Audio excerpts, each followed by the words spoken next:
বিহপুৰীয়াত ভূপেন বৰাই ডুবালে বিজেপিক। ভূপেন বৰাই বিজেপিত যোগদান কৰাৰ পিছতেই বিহপুৰীয়া সমষ্টিৰ পৰা নিৰ্বাচন খেলাৰ সিদ্ধান্ত ললে। অসন্তুষ্ট হৈ পৰিল বিহপুৰীয়াৰ সৰ্বসাধাৰণ লোক। ভূপেন বৰাই বিহপুৰীয়া সমষ্টিৰ পৰা নিৰ্বাচন খেলিব বুলি খবৰ প্ৰচাৰ হোৱাৰ পাছতেই শ শ লোকে ত্যাগ কৰিলে বিজেপি দল।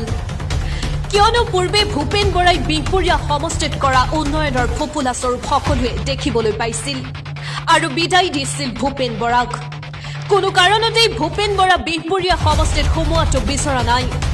আজি বিজেপিৰ ৮০% মানুহেই আহি যোগদান কৰিলে কংগ্ৰেছত। ৰাম ভূঞাৰ নেতৃত্বত আজি বিহপুৰীয়া বিধানসভা সমষ্টিত শ শ লোকৰ কংগ্ৰেছত যোগদান কাৰ্যসূচী অনুষ্ঠিত হয় আৰু ভূপেন বৰাই বিহপুৰীয়াবাসীক কৰা অন্যায়ৰ বিৰুদ্ধে ক্ষোভিত হয় সাধাৰণ জনতা। আহিছিল যে ভূপেন বৰা যিহেতু আহি বিহপুৰীয়াত সোমাইছে, গতিকে আমি আৰু এই দলত থাকিব বিচৰা নাই। আমি স্বতঃস্ফূৰ্তভাৱে আমি এইবাৰ বিহপুৰীয়াৰ স্বাৰ্থত আমি কংগ্ৰেছ দলৰ লগত থাকিব বিচাৰিছোঁ।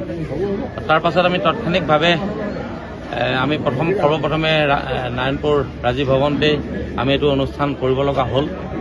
আপোনালোকে সকলোৱে দেখিছে ইয়াত কিমানখিনি মানুহ আমাৰ লগত আহি আজি আমাৰ কংগ্ৰেছ দলৰ প্ৰতি আৰু বিহপুৰীয়াৰ স্বাৰ্থত আহি আমাৰ লগ লাগিছে। তেওঁলোকৰ ব্যক্তিগত তেওঁলোকৰ একো স্বাৰ্থ নাই, বিহপুৰীয়াখনক এইবাৰ বচোৱাৰ স্বাৰ্থত আমাৰ কাষ চাপিছে। আমি সকলোকে আদৰি লৈছোঁ আৰু বহু মানুহ এতিয়াও আহিব লগা আছে। আমি আমাৰ কংগ্ৰেছৰ প্ৰত্যেকজন ব্যক্তি আমি হৃদয়ৰ দুৱাৰ খুলি ৰাখিছোঁ। আমাৰ ইয়ালৈ আমি যিখিনি কথোপকথন কৰিছোঁ তেতিয়া তাৰ ভিতৰত ৮০% মানুহে হৈছে বিজেপিৰ পৰা আহিছে আৰু বাকী ২০% মানুহ এজিপি দলৰ পৰা আহিছে। ভূপেন বৰাই এটা কথা কৈছে যে ভূপেন বৰা প্ৰতিমূৰ্তি জ্বলাই আপুনি গৌৰৱ গগৈৰ ওচৰত অগ্নি পৰীক্ষা দিবলগীয়া হ'ল। সেইটো কথা মই বাৰে বাৰে কৈ আছোঁ যে প্ৰতিমূৰ্তি মই জ্বলোৱা নাই।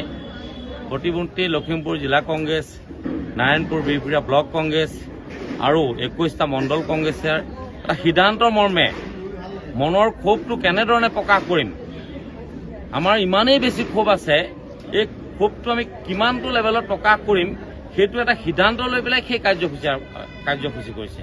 ইয়াত কাৰো কোনো ব্যক্তিগত কথা নাই।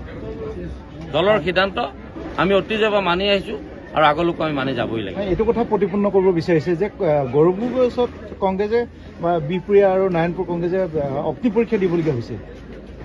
সেইটো তেখেতৰ ধাৰণা, কংগ্ৰেছ কৰ্মীৰ নহয়। মই বাৰম্বাৰ চেলেঞ্জ কৰি পেলাই মই কৈছোঁ আপোনালোকৰ মিডিয়াৰ জৰিয়তে যে বিহপুৰীয়াৰ পৰা এজন বিষয়ববীয়া কংগ্ৰেছ নি দেখুৱাওক।